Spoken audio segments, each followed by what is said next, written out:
Retired 2014, being medically neglected currently through the VA for a claim of a TBI. I have lost 85 to 90% fine motor function across my body, and I'm trying to get somebody to listen and help me out. Been dealing with this since 2010. I returned stateside, and I've been advocating for myself since then. It's been one heck of a ride. Today is Sunday. It's God's day, the way I put it, and everybody else, excuse me. But um, no swearing, no cussing on this day. It's a day of reflection, and I'm about to do that.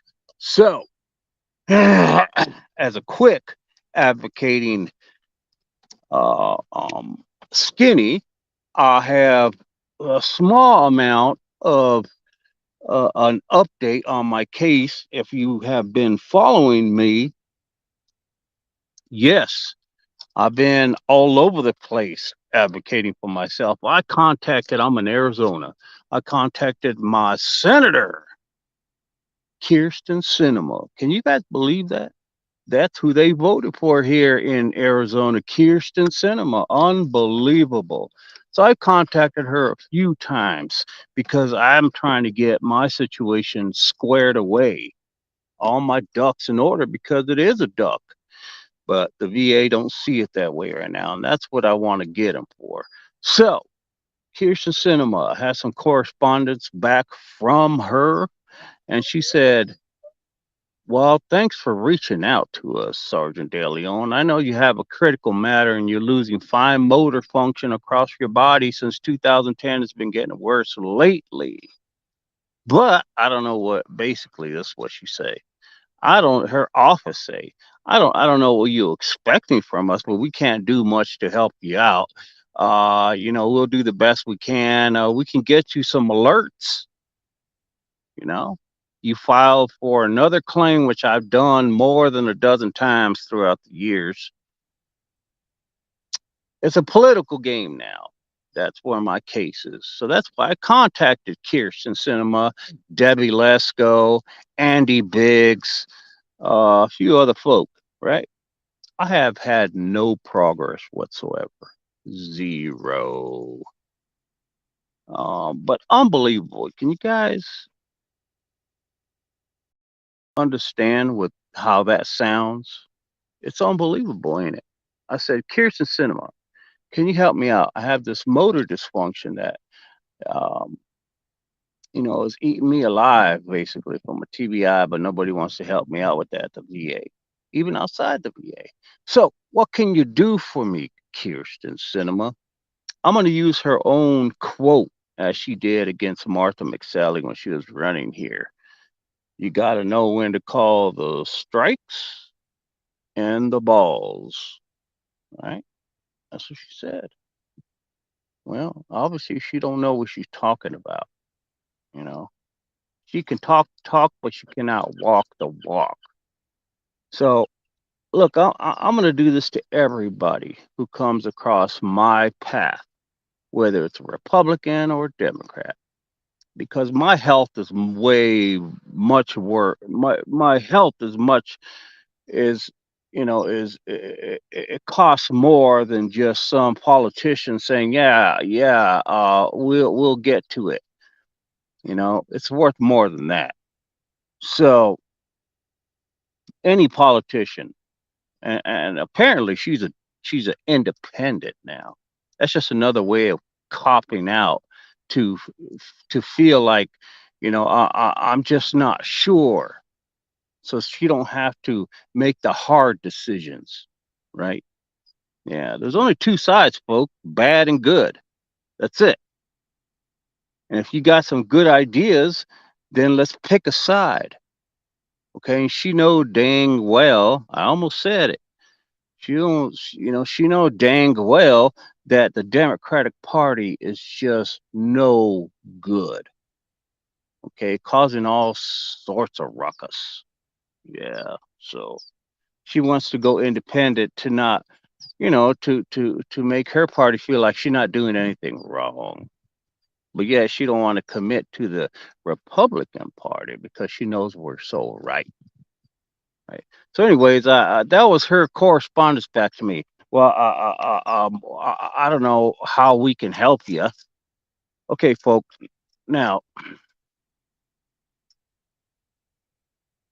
when you contact your senator, when you contact your congressperson, you are contacting them in the regards of that. More than likely, you have exhausted the ways that are standard through trying to get some assistance as a veteran. So those that aren't veterans, right? You got to go through the channels, right? You got to try at least what the government is putting out there for you to try. And if that doesn't work, then you call your senator, your Congress, somebody in that manner that is going to extend their help to you. They have they got a little bit of pull, right? They got a little bit of a power to to assist you by just having name recognition, should I say, right?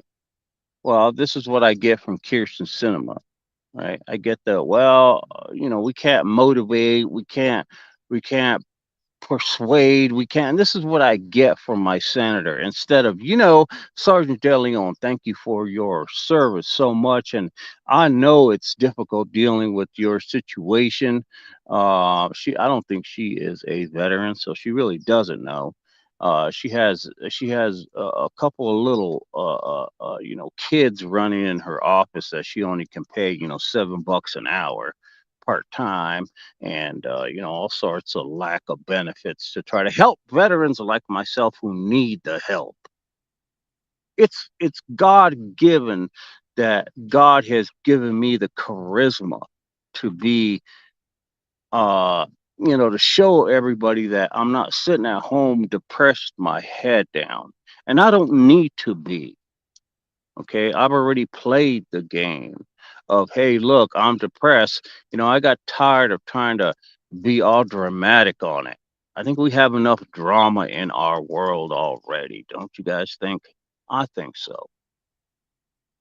So, as truthful as I can be, I just said, look, cinema, I've been down the road already. I don't need to convince you that I've tried A, B, C. There's D in there too. And I went through the alphabet all the way to Z and said, I've tried it all. What I need you to do, Kirsten Cinema, is really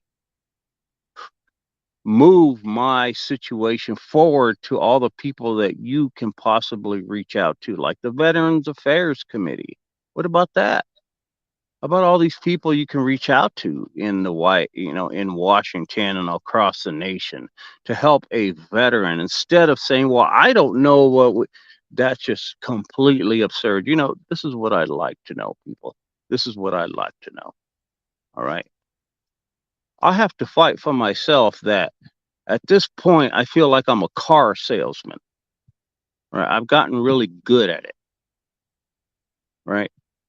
So all this mumbo jumbo, people only have an attention span of like 30 seconds and they're done, right? My point is no longer of interest. It's what can I do for what have you done for me lately on Facebook? That's what I'm battling with.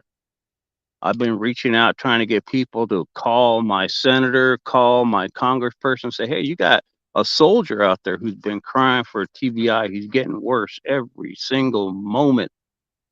Every 3 months or so, something happens to me. I've already, come down with all sorts of other ailments because of the TBI, like pancreatitis, a very onset of diabetes that's fluctuating up and down and sideways and get up, stand up, you know, all sorts of stuff fighting. And I just, it's hard to get all my stuff in control because my central nervous system is shot. So, what do I do? Well, I've been reaching out to the appropriate people, our dignitaries, Kirsten Cinema. So that's what I get back, people. I wish you find it as amusing as I do. It's completely absurd that I get that sort of response back from a senator who's supposed to be extending themselves out to me, not do the fair minimum. I can do the fair minimum, people. I can go to, they have a thing called the OIG report. So it's the Officer Inspector General, right? I've already been down that road, people. I don't know how many times, but they want me to do it to confirm that, oh yeah, you've done it already. A waste of time, a waste of money. That's where your money's going, people.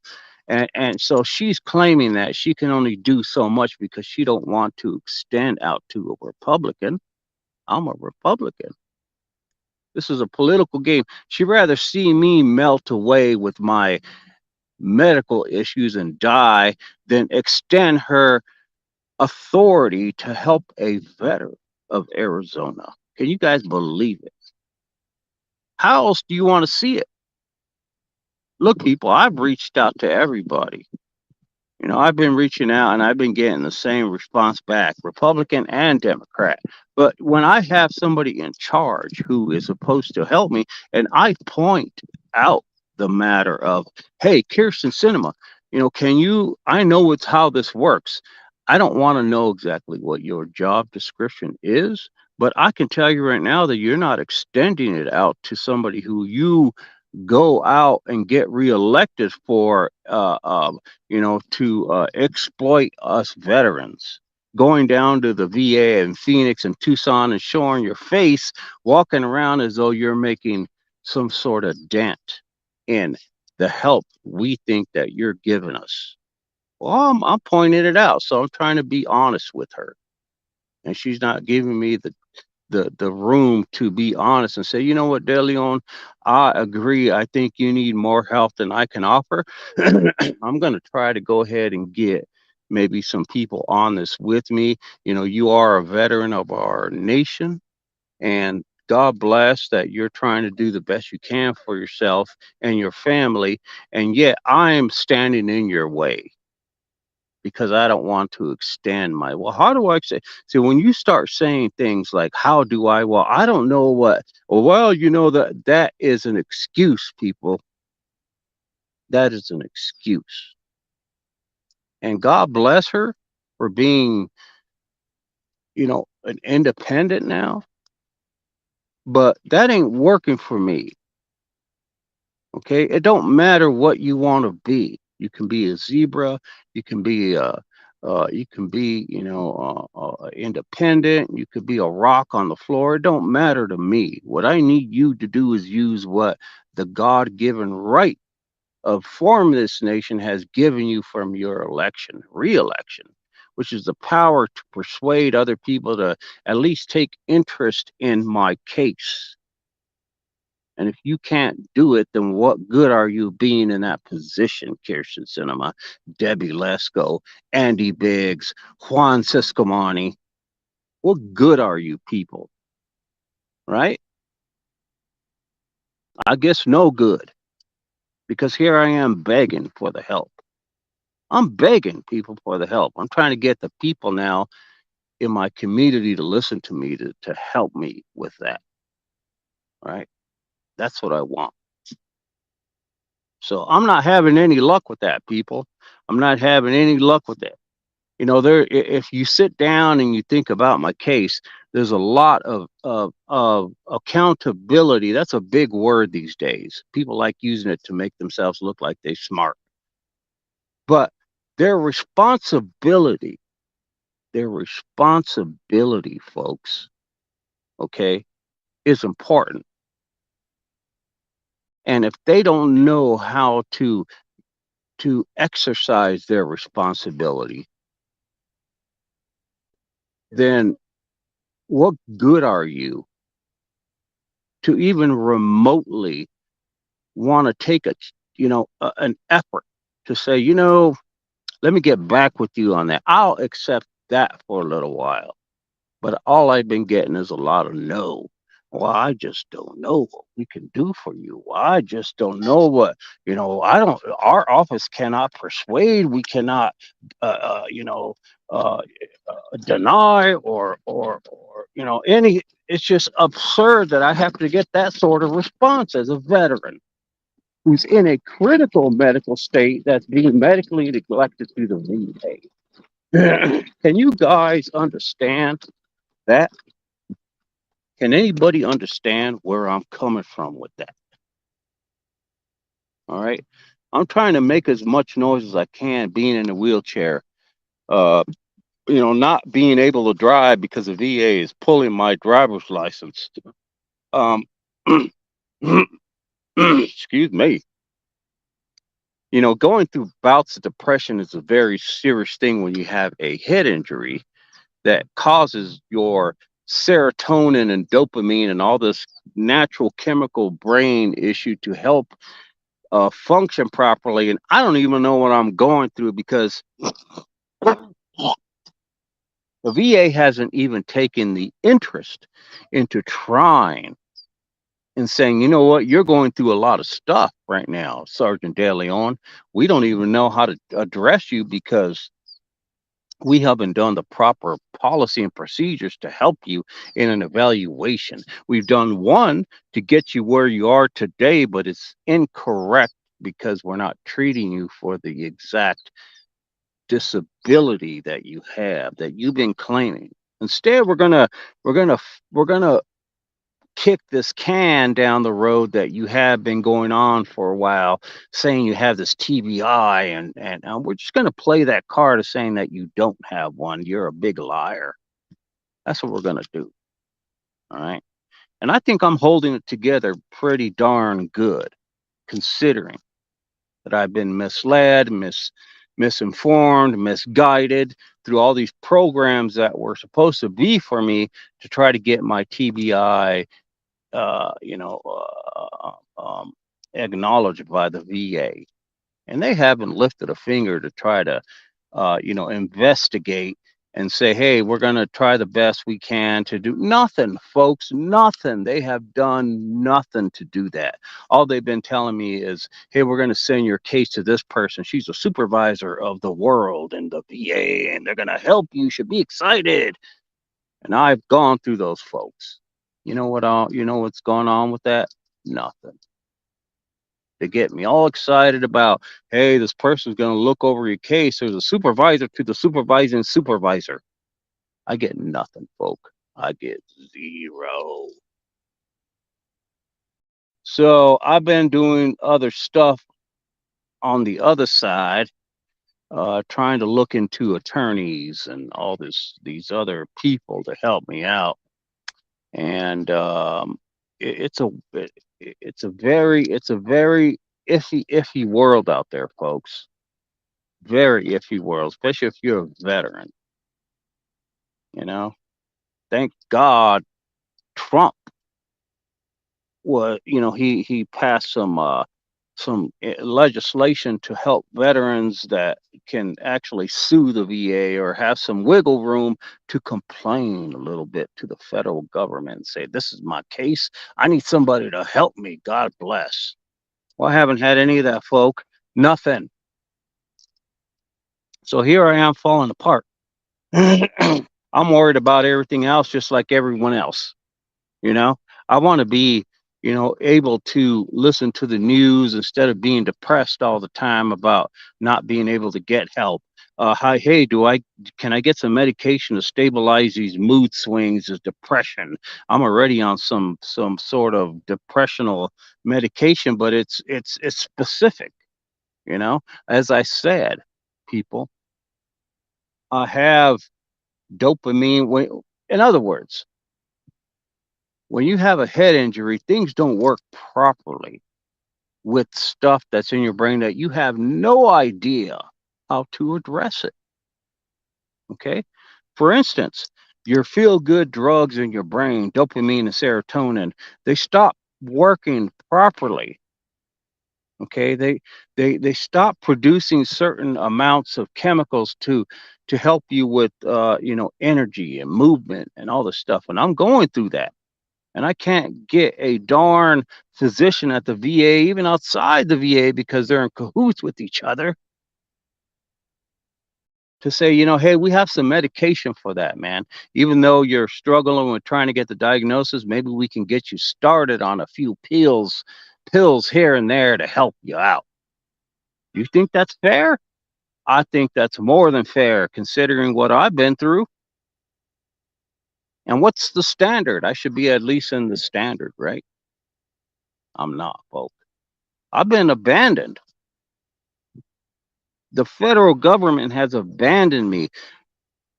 Not to mention all of our our politicians that I've reached out to. I've been reaching out to people since John McCain died. And my congressperson was what was his name? God bless. I can't think of his name. But anyhow, folk, I've been down the road a few times. I've been down those alleys. I've been down the programs. I've called everybody who thinks that, I've even offered people who, are not supposed to be asking veterans for money to help them out. They're just not able. It's a law. They're not supposed to do that. I've been trying to get people money to help me, and they don't want to take it. So here I am, folk. Here I am. Okay. I'm trying. I'm really trying to do the best I can. But yet, the VA just want me to die out. So that way, when I die, they say, well, we did the best we can to help your husband, Sergeant De Leon, and we just couldn't figure out what was wrong with him. And we definitely don't want to pay him any benefits that he deserves, the proper, correct benefits, not this. Well, he had a back injury. Let's give him that. Let's give him some post-traumatic stress disorder and shut him up. Right? I need the proper treatment, folks. I'm not getting it.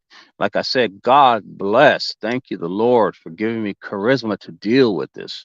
What you're looking at is effort. I don't even want to be on this video. I don't even want to be on these videos. I want to get the medicine. I want to get away from people. I want, to get the money that I'm supposed to be getting for my benefits. Whatever it is that I need help with, that's what I need. Okay. So, so to let you know, this is where I sit. I'm one of these people who want to be as transparent as possible so that folk can understand what I'm dealing with. It's a serious matter. I am at 100% disabled. People are like, well, then why are you complaining? I really have folks say that. Why are you complaining, man? Just take the 100 and run. Well, if you all know the details of what 100% mean, maybe you second thought that whatever come out of your mouth. Okay, it's not that easy, and 100% don't mean anything. They can take it away. Okay, I have to be at 100% with the correct rating, not these. Oh, you got a thing here, you got a little thing here, you got a little thing there, you got a little. No, I need. They don't even have my TBI in my service connection. All these ailments, all these issues that I'm having are stemming. They're stemming from my TBI, people. And I've been trying like the devil. God bless. I'm sorry I had to say that, to try to get what I need. And it's about time that I'm going, I need to get through I need to start threatening people to go to the media, and I'm having some difficulty going to the media also to try to get my situation exposed and let them know that our politicians are not extending the gratitude that I have given them with all my other brothers and sisters. Instead, I get a standard note that says, an email. Hey, Sergeant De Leon, I'm sorry, but we we can't do this, we can't do that, we can't go here, we can't go there, we can't say this, we can't say that. So we're going to do the best we can. Would you like us to update you on the progress of what the effort you have done to apply for this claim for TBI? The effort that you have done, that you're making, all the worrying and anguish that you're going through. We'll just send you a ping saying, "Oh, they denied it, Sergeant De Leon. Maybe we can try again later or something." That's the effort I'm getting from my senator people, my congressmen. When they're out there talking about, "Hey, I protect our veterans. Without our veterans, we would not have anything around here." They're literally crying, right? Our Congress people are saying about helping veterans. They go and they had, "Oh, I got to get down to the VA today to let them know that I'm here in person. Look, I'm here in person. Hey, I'm a veteran helper." They ain't SHIT. God, please forgive me. It's supposed to be Sunday. Sunday is a no swear day. It's God's day. I try to reflect on that, folks. I wish everybody else does too. That's how I grew up. That people went, even though they didn't go to church on Sunday. I'm 54 years old. Okay. I have a story, people. I have a story. I'm like, what's the sniper that got shot? Him and I went in together. I mean, not, I don't know the dude, but we didn't go in together. But I'm saying we had the same idea, a world apart. You know, I couldn't stand that folk trying to hurt us, trying to make us scared. I had to take duty for my country. So we kind of the same, you know.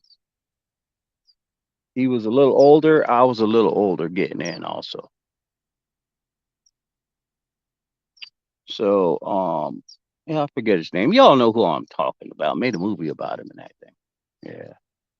And so I have to go through this, folks. But I try to I try to, you know, uh I try to handle all what I'm going through the best I can. Um, I try not to put it on other people to really look at what I'm going through, but I have to. Like I give example like, "Hey, folk, I'm losing. I've lost 85 to 90% fine motor function, like you see on my face. That's a fine motor function disability from somebody pulling a tooth out of my face, and the nervous system's already shot, so it gets rid of the motor function finally, in a fine manner. So I'm not able to use it anymore. I have to swing my arms and swing my legs because they don't move voluntarily. It's involuntary. Folks, I got serious problem. I'm having now some issues with some bowels, a little bit of, they're small issues, but they're big to me because I know what's happening.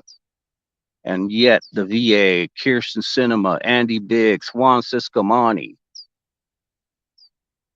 anybody that I've reached out to since 2010 has not helped me to get to that position of, "Hey, if it looks like a duck and sounds like a duck, that's the VA policy. He's a duck. Let's give him the TBI so he can be departmentalized and get the medicine that he needs, even if it's not going to work at this point.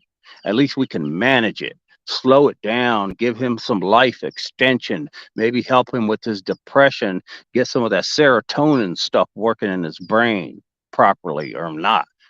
Give him some narcotics that he deserves because, he has to have a good life too." I know he aches all day by swinging his arm. I feel like my arms and legs gonna fall out their socket, people. I've gotten used to it over 10 years. You know, I've been down the road, folks. I've even, said to our politicians, "I wish your sons and daughters get what I have today, a TBI and trying to flip their arms around the pain hurting, feeling like the tendon's going to come out of the socket. I've been dealing with that for 10 years, folks, and yet nobody wants to give me any narcotics officially. I have to go through a pain clinic to do it. The VA says I have to be dying in order to get narcotics now. You see the stigma? I have to battle a lot of fronts, people, a lot of fronts. And yet, I get nobody. Even our brothers and sisters who are in Congress, our senators, Kirsten Cinema can reach out to them and say, here's a veteran for you. I can't deal with this fool. Why don't you deal with him? You're a veteran. You're one of his brothers and sisters. He's also a Republican. I'm a Democrat, but Kirsten Cinema is an independent now. Send it off to them and say, hey, you got to help this guy. I cannot let this go. He's a veteran of ours. Let's get him what he needs to stop playing these games. Right? She won't do it. No one will. It's like they don't. I mean, Juan Ciscomani is a Republican. I haven't heard anything from him in 2 weeks to say, hey, here I am sitting around falling apart, and they're just lottie-dottie. I've been being a good veteran for 10 years, going through the programs that they told me to, misguided, misinformed, everything. And then I finally woke up after 8 years I say 10 years because, given the margin of error, hey, this guy needed help 8 years ago. How did he get through? How did he fall through the cracks? What happened? What happened? So I bring to you, this is my church. I'm like a pastor today, right? I'm preaching to you people. That's what I'm doing. It's a Sunday. It's God's day. No swearing, no cussing, no. I try not to, but God bless. And the Lord knows that I have a lot of things to say. So I'm out here with the dogs. I got Teddy T and a Tamanite right there. And I got Bullet somewhere over there. There she come running. She running. Bull, she's a big girl. And I'm out here. I do these things because I got to keep moving, people. I got to keep moving, or else I'm no good. I've been fighting all this stuff. I got real depression, people.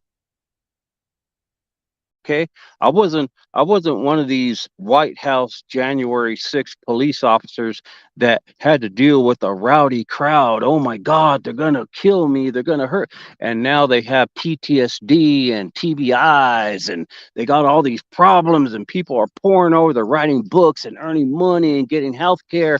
I'm not getting none of that. I was in wartime, people.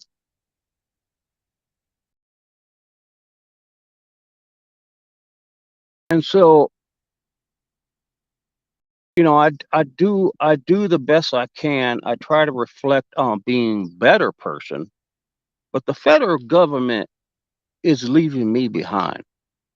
And I want you all to know that. I want you all to send that to my congressperson. Just write him a quick note. Juan Ciscomani, Arizona. Yeah.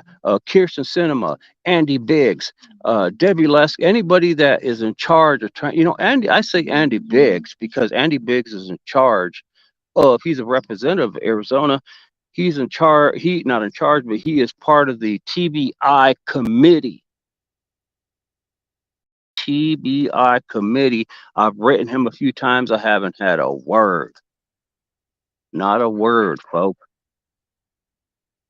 They're out there fighting the good fight about, hey, boys can't be with girls in the gym. You can't be teaching our kids, nasty words without parents' permission. China's over here bossing everybody around. Russia's just saying, hey, I don't know what we're doing, but we want to fight somebody, the bullies of the street.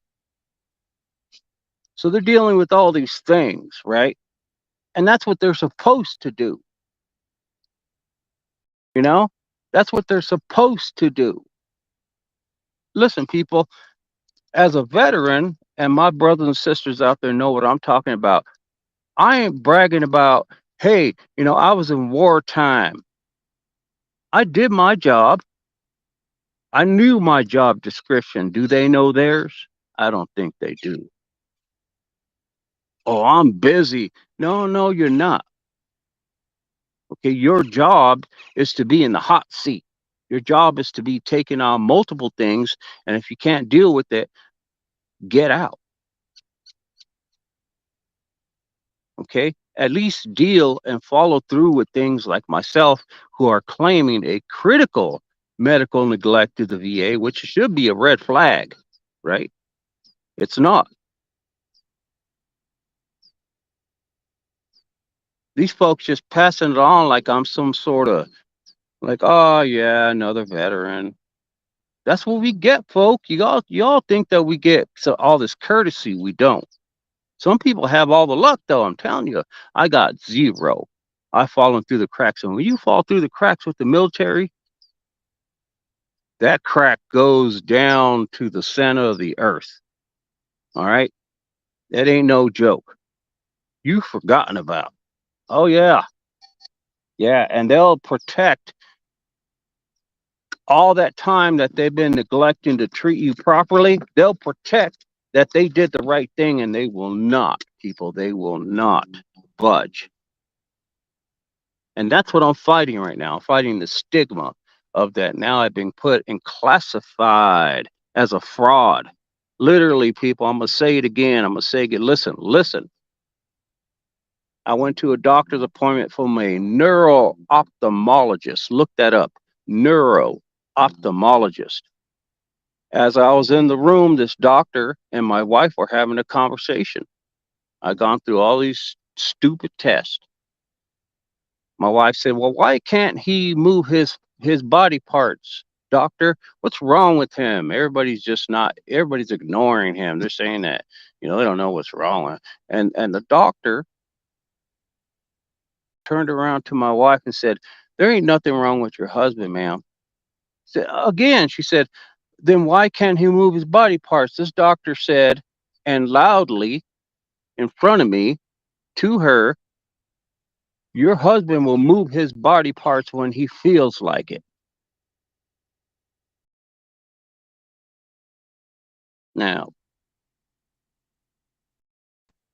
normally in a situation where it's like everything hit me at once, and what hit me was you can't strangle the man, you can't shoot him, you can't kill him, okay, you can't beat his butt, you can't blow up the building that you wish you could do right now.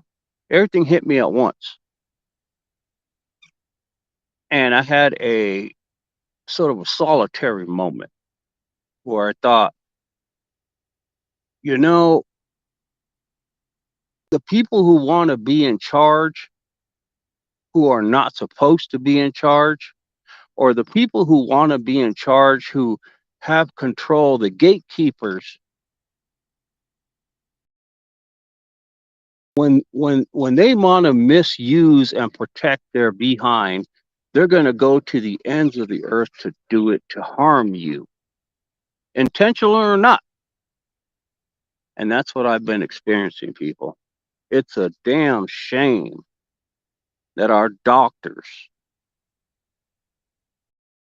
okay, if they want to be frank, then they should allow us to be frank right back. Instead of calling the police, if I were to get hot and bothered, we should be able to fill out a form right there and say, this doctor is inappropriate and not following their doctor duties. That was a very inappropriate statement coming from a neuro ophthalmologist. Okay, insinuating that I'm lying about everything. That's basically what he said, without saying lying. Now, how would that hurt you, people? Would that hurt your feelings? Well, it didn't hurt me because my feelings, I left those feelings in Iraq. But I tell you what I do have, I have a response of wanting to kill. Okay? I just want to react. And the man's damn lucky that he lives in the United States and he's protected by a lot of the freedom that I had given him and my other brothers and sisters have given him. If he was not in the United States, that man would be dead on the spot. Guaranteed. So here I am still begging for help. I'm trying, as again, it's Sunday. I'm trying to pace myself. Okay, I'm trying to pace myself to work out these videos to see if people can forward these videos to anybody that will listen. But I wanted to get to some fun stuff that everybody else has fun doing, like talking about politics and all these ridiculous, excuse me, things that are happening. But it always seems like I don't have the time because I get so twisted in this unbelievable experience that I'm going through. I'm crying here, folks. I'm like begging for help, and no one, and I mean no one, no professional doctor. I'm not talking about, my personal friend, my private friends and all that. I'm talking about the people who are supposed to be addressing my issue. The VA, the federal government, our politicians, all those folk. They haven't lifted an eyebrow to say that's interesting. Not even that, folk. I don't get it. Maybe y'all get it. I don't get it. So, um, it'd be nice if I had a lot of, I can promote. I'm looking for so let's move it on this way. I'm looking for a independent person that wants to be a journalist or is really good at being a journalist or some sort of fashion in that manner to help me put something together like video, a little short video statement array of, a Word document that goes with it. Maybe I don't know something, and then help me um, maneuver this information to maybe some people that I haven't thought of yet. Get to a news outlet, and maybe I'll have like something to go off with saying, hey, look, I really like you guys to look at this video and Word document together. Or I don't know, and push it, and maybe it will catch somewhere. And then I'll have something going on in my neighborhood, in the news media, and people can get me moving forward, where I can get the help I need through the VA instead of being medically neglected. And it will be good for the people to maybe get uh you know something under their belt by saying, hey, I helped the veteran and we really attacked by getting some accountability for this veteran, and God bless, maybe you'll feel better about your all self by saying, hey, how can I help a veteran? Well, here's your opportunity. uh so yeah, I've been trying. Hi, Tides of Tea and Tasmanian Tamanat. Good girl. Easy, good girl. So I'm out here sitting in my wheelchair. I have to turn it off because the battery wastes. I talk so long on this video sometimes. But but I'm trying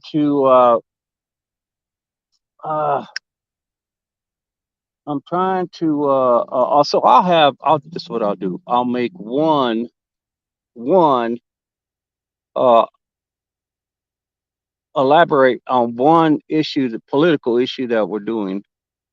Maybe I can do that instead of addressing a whole bunch of stuff. It's fun, I like to have fun with political stuff and give people my opinion on something.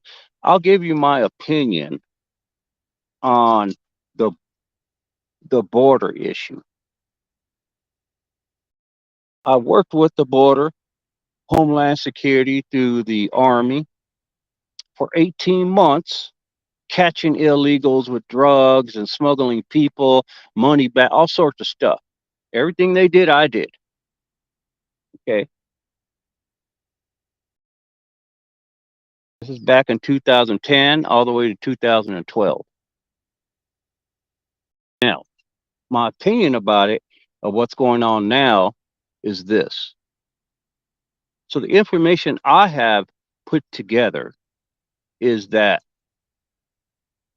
we do need to, if there's a priority, we need to prioritize ourselves to deal with the issue with our border, because it has multiple issues going on with it. And it's a serious matter because, one, China wants to get involved with it.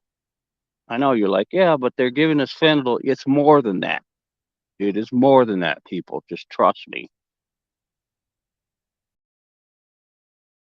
China is doing the fentanyl issue, right? Yes. Hey, we're giving Mexicans, and this is sort of a an inlet, a way for China to get involved into the Mexico American border issue. Okay, because you see, China just didn't say, hey, we're going to make some drugs to piss off the Americans. We're going to give it to Mexico and we'll see how they react. It was much more than that, people. Much more than that. Okay. China, okay, this has been planned. It's been some time planning that they have done this fentanyl issue, getting the drugs to Mexico. Well, let me put it this way. Knowing what I know working on the border, excuse me, who do you guys think China had to contact in order to get fentanyl up and running through Mexico? You guys, I'll give you a second. Okay. Y'all know who, right? Okay. So China had to do some calls. China had to pick up the phone, get some secret people down there, right? And do some due diligence. Well, how do we get the drugs here? How's it going to work? What are we going to do? How? So they planned all this out, folks. It's intentional. It's a bad situation.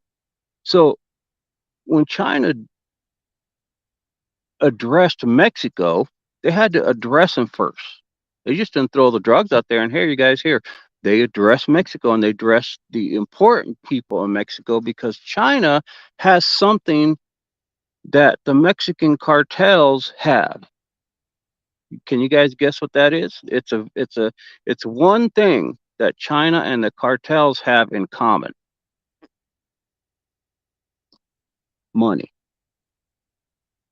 So China is undermining, this is my opinion, and I think my opinion is correct. My statement is China is undermining Mexico, for one. Mexico's not seeing it that way. Mexico's seeing it, oh, you have money, oh, I have money. Oh, hey, we have this drug, and we like to let you guys know how to make it. You guys can distribute it, and this is what I want from it, and this is what you guys can keep from it. Right? So the deal was made. Okay. I assure you, China was not called by Mexico. China called Mexico. So Mexico didn't call China and say, can we have that fentanyl? No. China called Mexico. So it wasn't just one call, it was multiple. They reached out to the politicians, the military, and it's an array of contacts that China had made to secure this fentanyl to go through the narcotic, go through all the cartel members, not just one, not just two, not just for all of them. All right. And got approved from, local corrupt people. I wouldn't even call them politicians in Mexico, just local corrupt people that work with the cartel or, in hindsight. And there's some that do, just like the Mexican president now. He works for the cartel because he abides by it. He's complicit. So Now that I brought up the Mexican president, let's fast forward a little bit, and let's say the Mexican president just had a statement to point their finger at us, saying we need to get our attitude in check, right? That's what happened. If you guys don't know that, that's what the Mexican president did recently, within the last 2 weeks. Said on a statement worldwide, as worldwide as they can get it on TV, hey, United States, you guys need to get your attitude in check. Okay. And it has to do with, yes, everything that we're dealing with Mexico right now, whether it's fentanyl, China issue. The Mexican president is pointing their finger at us, saying, you need to get your United States, you need to get your attitude in check with us dealing with Mexico. Can you guys believe that? Now, why would they do that? Why would Mexico say that? It's important. Why would the Mexican president say that?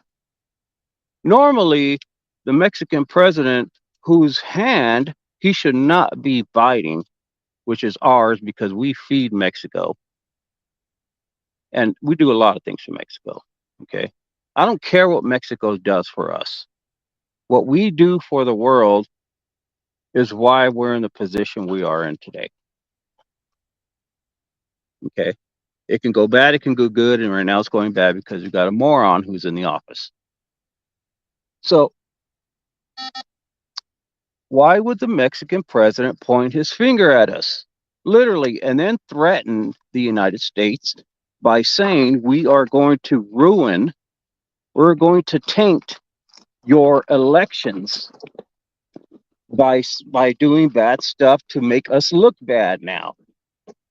Because we have a lot of Mexicans who live in the United States, and so basically the Mexican president is using the leverage that he has, that they have, to threaten us to say, look, if you don't get your attitude and deal with this better, I'm going to use this against you. The stuff that, don't bite the hand that feeds you. But he's doing it. And why would he do that? Because he has what behind him? There you go. He has China behind him now. Now, y'all think, yeah, it's just one time thing. No. Oh, no, no, no, no, no. No, it is not. Do you think Mexico is going to do a one-time deal with China? As I said, I said before, Mexico is being undermined by China, which means China knows how to manipulate Mexico. Okay, China has no regard for Mexicans. China is only doing it to take advantage of Mexico. There's no partnership.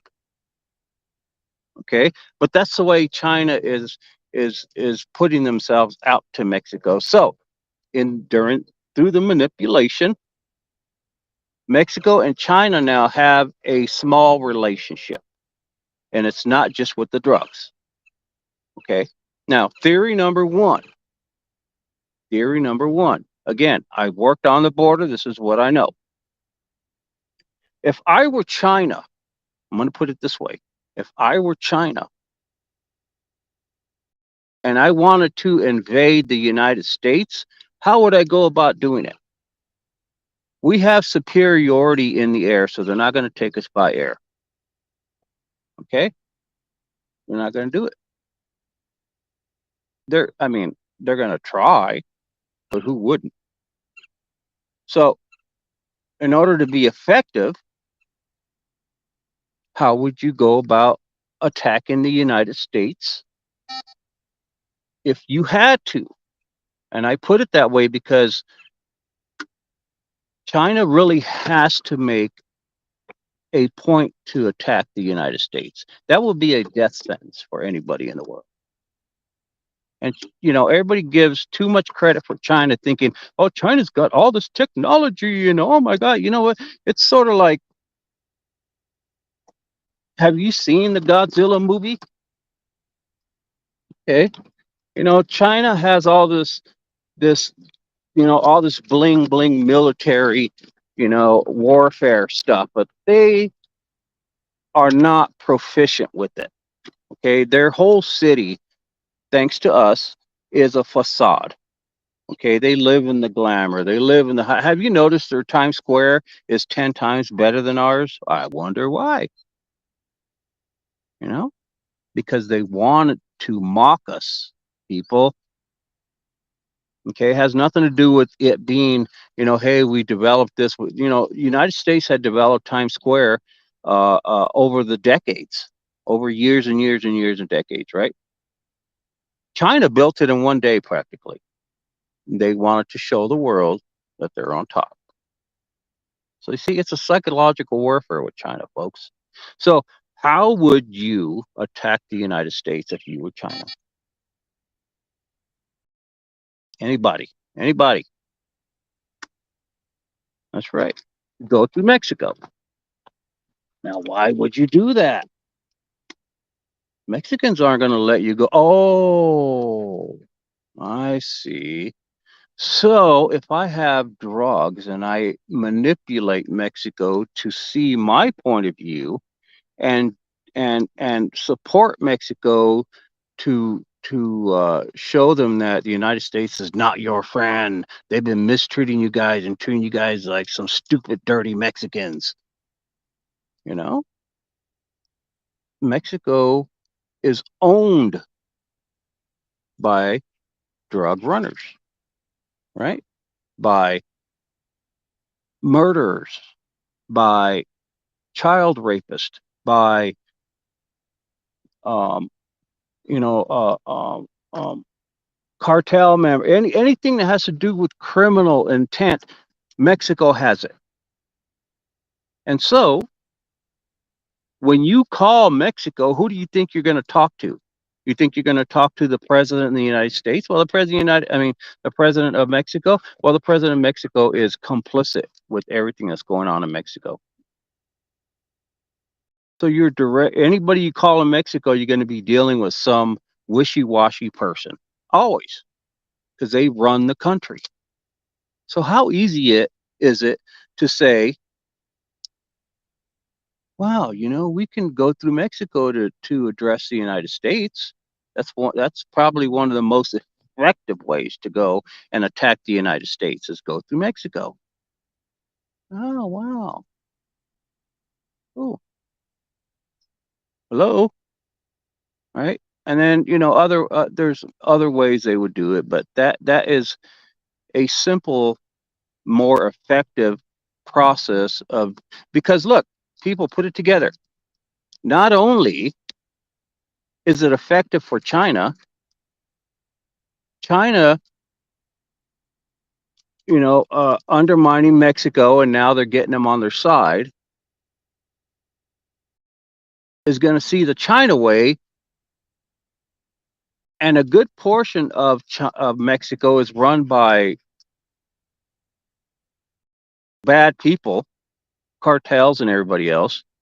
They're going to go along with China people. So who do you think are going to be the first ones across the border? The Mexicans. They will fight with China. Not all of them, but as I said, how many people in Mexico are going to go against the cartel and say, you're not going to attack the United States? Oh, you'll be dead in a second. And then with the backing of China, you're not going to say a word. All those people are going to claim amnesty to come here to fight against Mexico. And it won't be that many people. Okay. So that's how they'll do it, folks. You want to send you want to bring an EFP into the country, a few of them, go through Mexico. This balloon thing was just what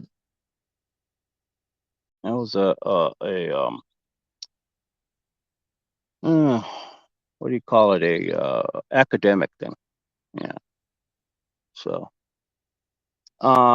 so that's my issue on the border, so they can weaken the border issue, and that's what they've been doing.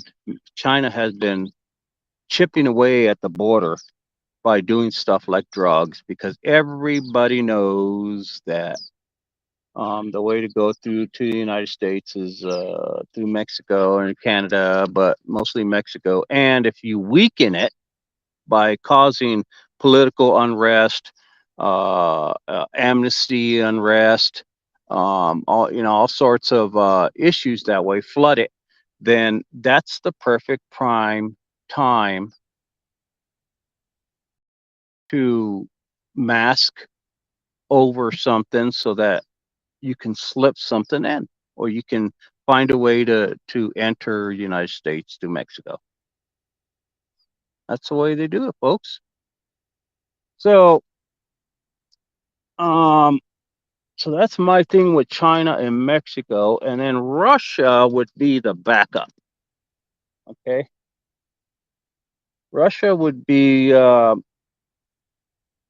backup to China, because uh, Russia and Mexico, those two, there's not much of a relation there. Okay. Um, the Russian mob and the Mexican mob are sort of two different monsters. Okay, and so there is a sense of racial tension there between Russians and Mexicans. So the Russians would be backing China up. Okay, and that's the way it's going to work, folks. Yeah, that's the way I would do it if I were China, and that's the way China's going to do it. I mean, they're not going to attack us, people. China is not going to do anything to the United States. I guarantee you, they're not. Um, they know what we have, and we know what kind of tinker toys they got. Okay, and they know we're not afraid to use it. Hello, Japan, and they know that the consequences. Everybody knows the consequences of using something in mass destruction, like a nuclear bomb or atom bomb, whatever. They know the consequences of it, even for themselves. So that right there, folks, is just a how would I say, that scenario is a um, is a scare tactic for the dumb masses. So for the rest of the world, that's a scare tactic. Okay.